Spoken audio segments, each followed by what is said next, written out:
é bicameral, tem a Câmara dos Deputados e tem o Senado. No caso se a gente pegar só a Câmara dos Deputados, os Estados Unidos, por exemplo, que é sempre um espelho para o Brasil, né, tem 20% de mulheres na Câmara. O Uruguai também tem 20%. A Dinamarca tem 37%. A Suécia tem mais de 40%. A Argentina tem quase 39%. A França 39%, a Espanha 39%. Cuba é o país da América Latina que tem a maior participação das mulheres na política e é o segundo país do mundo que tem predominância de mulheres. A primeira é Ruanda, né? Ruanda teve um caso de guerra, de genocídio, morreu, a população masculina foi dizimada, sobraram muitas mulheres, elas acabaram ocupando, tendo mais predominância, mas o segundo é Cuba, que tem 53% de mulheres. E o Brasil, então, amargando aí uma posição vergonhosa. Agora, antes da gente entrar, então, nessa discussão mais substantiva, né, porque se faz diferença ou não faz diferença da pauta, do gênero, etc., a gente sabe que faz diferença, né? A Alessandra falou das políticas, são estudos quantitativos que mostram como as políticas públicas mudam quando tem maior quantidade de mulheres. Mas, para pensar em outros termos de início, a gente tem que pensar o seguinte. A professora Sally Pinto, por exemplo, fez uma pesquisa com as candidatas à prefeitura de Porto Alegre, em 2014, que tinha 3 candidatas. E essas candidatas, desculpa, não foi em 2014, acho que foi em 2008, foi antes. Tinha 3 candidatas. E ela disse que tem uma característica bastante interessante nessa eleição, que foi o fato de que essas 3 candidatas, na sua campanha, escamotearam o fato de que eram mulheres. Elas não se apresentaram assim, ó, eu sou uma mulher e eu sou candidata, e o fato de eu ser mulher acrescenta isso ou aquilo à minha candidatura, né?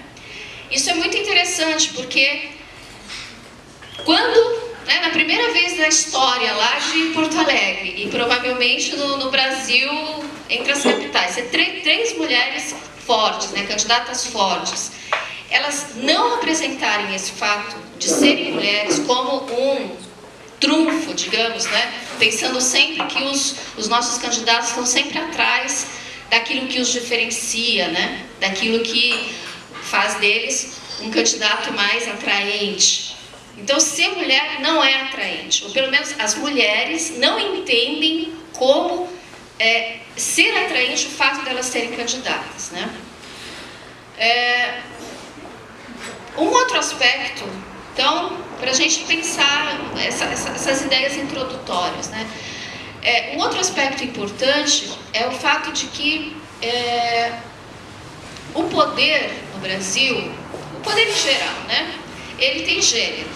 No Brasil, com essa predominância, as mulheres são uma absoluta raridade, né, na política, e mais do que serem raridades, os poucos espécimes que frequentam essa fauna aí, que é a fauna dos políticos, muitas vezes são mulheres que, assim como as prefeitas, elas não se colocam como mulheres também. Elas são as mulheres de alguém, né? A gente não precisa ir tão longe, a gente pode pensar na nossa atual governadora, que é a esposa de alguém. A filha dela, que também é política, né? Ela é deputada, ela também é a filha de alguém.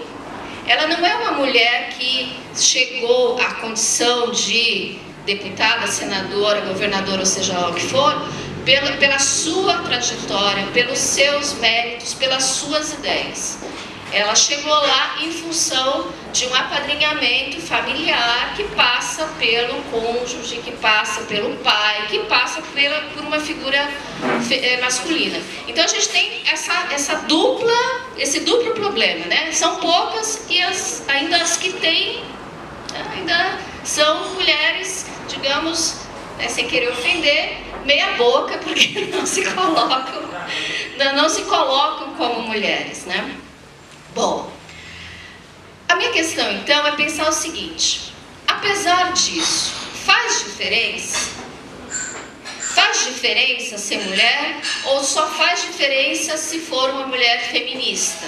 Uma mulher que tenha uma posição claramente,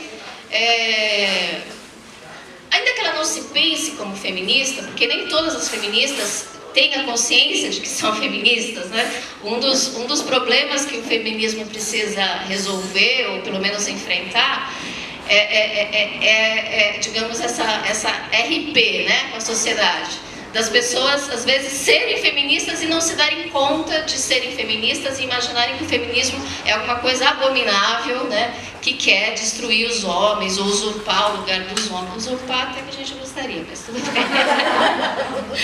A gente não quer eliminar os homens, né? A gente não, muito pelo contrário, né? A gente só quer ser igual a eles. É pouco, né? É o mínimo. Bom, então faz diferença, e a resposta que eu vou dar aqui, baseada numa autora americana bastante importante, que discute a questão da representação, que é a Iris Young, que vai justamente dizer faz diferença, mas nem tanta diferença, tá? É uma resposta não óbvia, né? Porque o óbvio seria dizer não, só faz diferença se for feminista ou que tem uma agenda feminista, né? Que é o mais óbvio. E a resposta dela, que eu acho muito interessante, é dizer faz diferença, mas não faz tanta diferença. Então, moçada, tem que votar na mulherada, sabe? Mesmo que não seja necessariamente uma feminista. Então vamos tentar entender então essa ideia de que qualquer uma mulher é melhor do que nenhuma mulher. Para isso, eu vou, para não extrapolar o tempo aqui, eu vou pular uma série de coisas aqui, que eu ia fazer uma discussão aqui sobre a questão da representação, mas assim, colocando de maneira bem geral, bem genérica, a democracia, ela só funciona a partir da ideia da representação.